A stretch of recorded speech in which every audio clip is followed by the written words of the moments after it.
Hello again everybody, and continuing with my series of talks about the history of the early Christian church. I've talked about the very early days of the church and also about the missionary work of St. Paul, the preaching and persecution and prison, and how Paul ended up in Rome.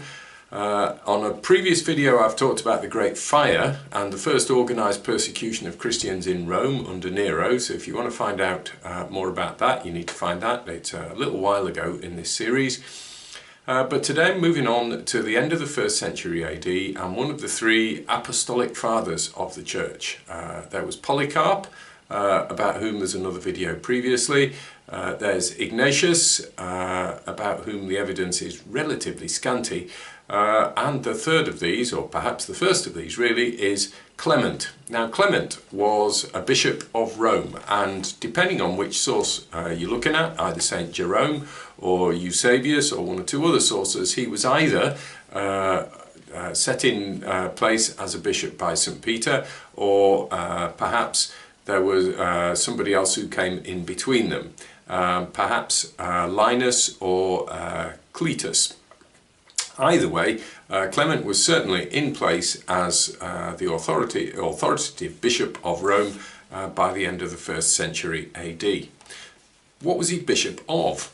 Well, we know there was a community of Christians in Rome at a pretty early stage, because that's the people that Peter went to visit, and Paul wrote the famous epistle to the Romans, and Paul then joined with that community when he was under house arrest in the early 60s AD. So we know that there was a significant community of Christians in Rome by that time. What happened with Clement? Well, we don't actually know when he was born. We do know that he was a bishop. We know that he was arrested, probably under Trajan, maybe under last period of Domitian. And the early tradition is that he was then sent to the Chersonese and to the Crimea.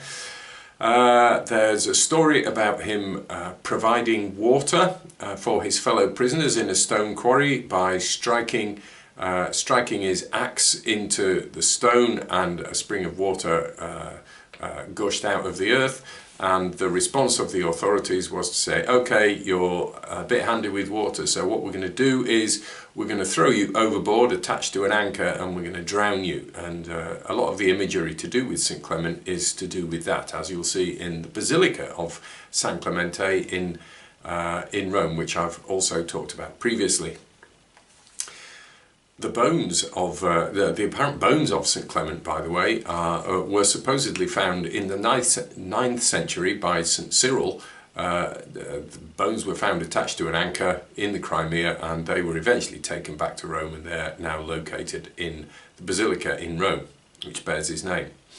So what do we know? What else do we know about St. Clement, and why is he important? Well, he wrote a letter. There were two letters supposedly written by St. Clement. One is now regarded as by St. Clement, and one not by St. Clement. But his first letter was a letter to the church in Corinth. And there'd clearly been some trouble in the church in Corinth with people in the church deposing their elders, the presbyters or bishops. And those two terms, incidentally, are more or less interchangeable at this stage. It's not like there's elders who are subservient to bishops. Episkopos and presbyter, two Greek words, the elders and the overseers, if you like, of the church, terms used more or less interchangeably. Anyway, Clement clearly felt that he had the authority to tell the people in Corinth what to do. Now, it might be that he was following in the idea of the apostolic succession and the authority given by Jesus to Peter, and Peter then passes that on. Or it might be that he was following in the line of St. Paul, who wrote letters to the Corinthian church telling them how to behave in various ways, giving them pastoral advice. Either way, it's an important document, and the reason it's important is it's because it shows that the church in Rome felt that it had authority over churches elsewhere. And it was clearly expected that the Corinthian church would fall into line. It's also an important document because it's one of the earliest Christian writings, apart from those which form the New Testament, and in fact it's probably earlier than a number of those. Some of those weren't established in the version that we have them until the 2nd century. They may have existed in earlier times, but they were certainly added to and edited in the 2nd century.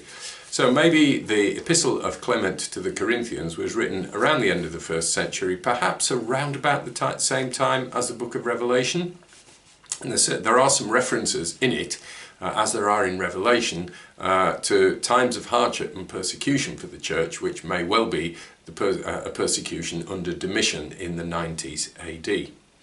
He also, interestingly, refers to the letters of Paul, the book of Acts, the Epistle to the Hebrews, which is part of the establishment of the New Testament canon, establishing what should go in and what shouldn't go in, because that wasn't established until the late 2nd century either. There's no reference, interestingly, to any of the Gospels, but there is reference to the sayings of Jesus, which are perhaps a sort of early version or forerunner of what the Gospels eventually came to be. And there's also reference to the martyrdoms both of Saints Peter and Paul, and that's some of the earliest evidence for those. The history of the text of St. Clement's letter to the Corinthians is curious as well. The first complete copy apparently was first certainly identified as late as 1876 in the so-called Codex Hierosolomitanus, the Codex from Jerusalem, which was actually originally written in 1056, but it wasn't really sort of examined and properly analysed until the late 19th century. There were other translations of it, and translations into Latin and Syriac and Coptic, and various partial versions of the letter of Clement survive in those languages as well. St. Clement was one of the earliest popes, one of the earliest bishops of Rome, and it's quite ironic really. There's quite a lot of Pope Clements that came after him. The word Clement in Latin, for clemens, as it should be, means merciful, and some of those later popes, it gives you a wry smile to think how unmerciful they actually turned out to be.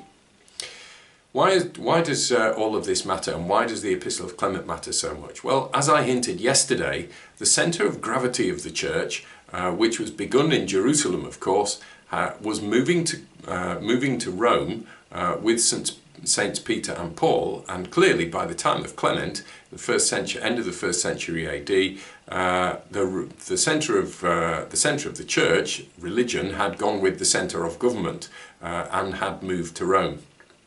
And that link between church and state was a great help to the church in some ways, but it was also ultimately a great hindrance in other ways, as we shall see.